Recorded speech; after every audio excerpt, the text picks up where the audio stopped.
this kind of thing since 1851, at the time of the Great Exhibition, masterminded by Prince Albert, consort to Queen Victoria. That's when all this really began in this part of the world.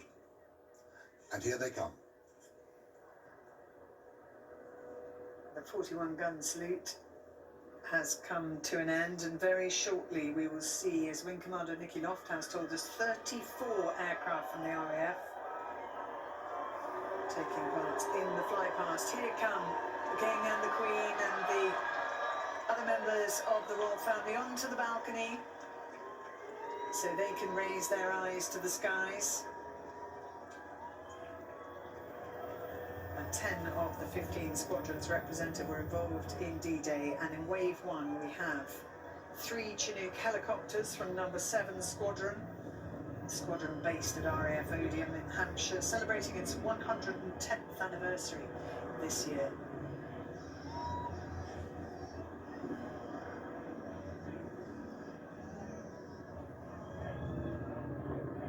And you can really feel the noise from those helicopters. It goes right through you. An impressive way to start the fly past. And real appreciation both from the Prince of Wales and from the King into what it takes to be a pilot. Following the Chinooks, we have 3 Typhoons from number 29 Squadron from RAF Coningsby in Lincolnshire. Now this wave would have been a Lancaster, a Spitfire and Hurricane from the Battle of Britain Memorial flight, but the tragic death of squadron leader Mark Long in a Spitfire crash just a few weeks ago means there is understandably a change, but all 3 Typhoon pilots flying were close friends and colleagues of squadron leader Long, and the formation is using the Battle of Britain Memorial Flight radio call sign of Memorial Flight in his honour.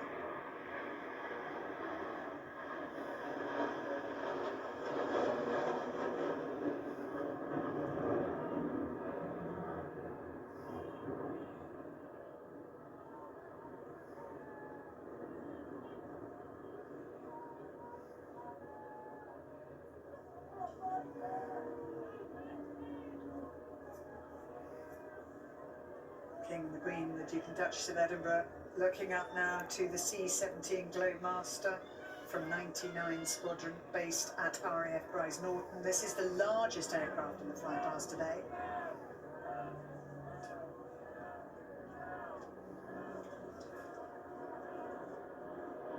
And we have 3 RAF training aircraft, a Phenom T1 from RAF Cranwell and 2 Texan T1s from RAF Valley, before we look back there at the C-17 Globemaster. And that's been providing support to Ukraine and NATO's missions in Eastern Europe, and as well as delivering aid to the Middle East. And Wing Commander Nicky Lofthouse, who we heard from earlier, is the first female CO of 99 Squadron.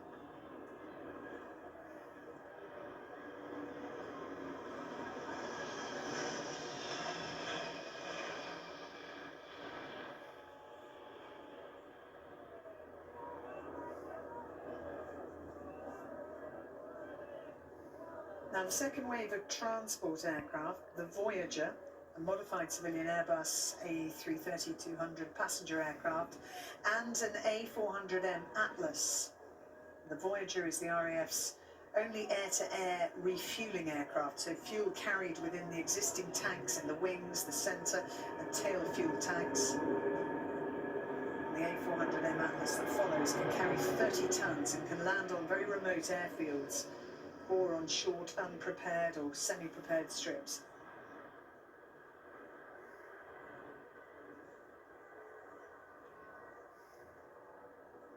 Now, the 6th wave of the flypast consists of a Poseidon MRA-1 from RAF Lossiemouth with a Typhoon FGR-4 from RAF Coningsby on each wing. On board the Poseidon is Wing Commander Andy Shaw, the mission commander for all of the aircraft in the flypast today.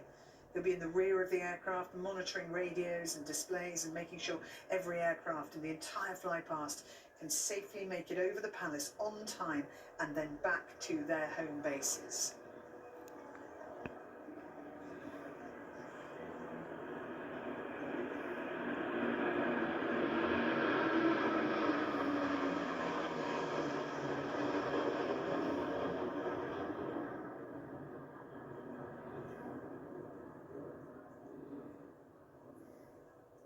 flying behind the Poseidon and Typhoons is the Rivet Joint from RAF Waddington, with another 2 Typhoons from RAF Coningsby.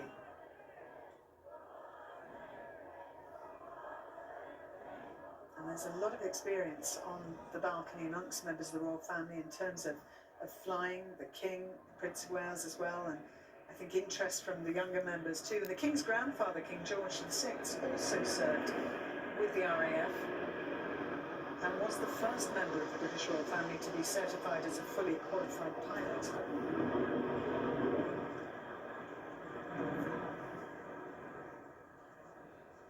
Next, we have a formation of 3 Hawk T2s from RAF Valley in Wales. The Hawk used for flying training, bringing personnel up to fast jet operational standards.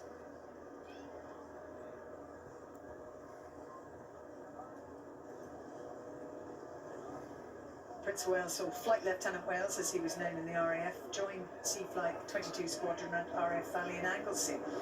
In September 2010, he was a search and rescue pilot, spent 3 years doing that, and is therefore the 4th successive generation of the monarchy to become an RAF pilot. I think saying to Prince Louis, if you want to do that, you can. Flying behind the Hawks is a formation of 4 F-35B Lightning jets from the Dambuster Squadron, based at RAF Marham in Norfolk. So they are short takeoff and vertical landing aircraft. They can operate from really difficult environments, and they can come off aircraft carriers as well. Their commanding officer, Wing Commander Stu Campbell, has served in the RAF for 21 years.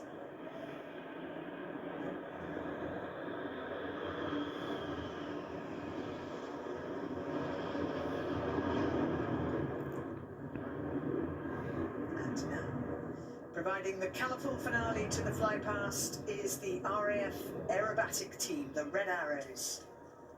It's a big year for them, celebrating their 60th display season in 2024. And since their formation, they've given almost 5,000 displays in 57 countries. They're led by Red 1 Squadron Leader John Bond, former frontline Typhoon pilot. This is John's first year as the team leader, as that red, white and blue makes its way through the blue sky and over Buckingham Palace.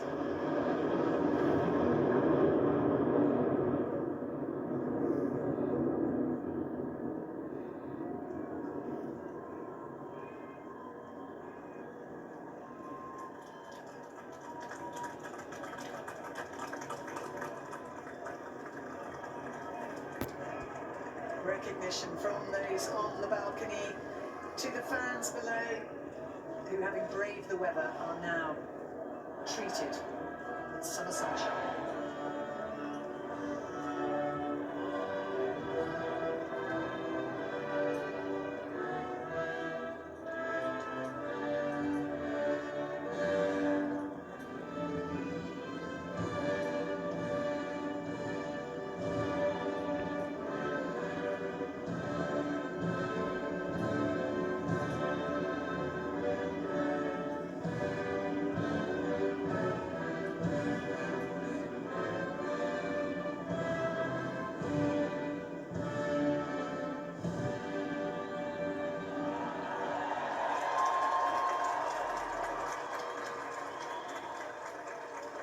As the royal party make their way back inside, Chris, your final thoughts on today's? I think it's been outstanding. A lot of hard work, a lot of dedication, and they've delivered something really special. And Giles? Well, extraordinary actually to see this new royal family, 3 generations on parade, something that's been happening for so many hundreds of years. Well, don't forget that you can watch highlights of the day's events this evening at 5:50 p.m. on BBC Two or iPlayer. But in the meantime, many thanks to my expert co-commentators, Major General Sir Christopher Geeker and Giles Brandreth. And what an impressive and magnificent celebration to mark the official birthday of King Charles III, a day of pageantry and history. With huge respect and thanks to all those who have taken part in Trooping the Colour for 2024. From all of us here at the BBC, we bid you farewell.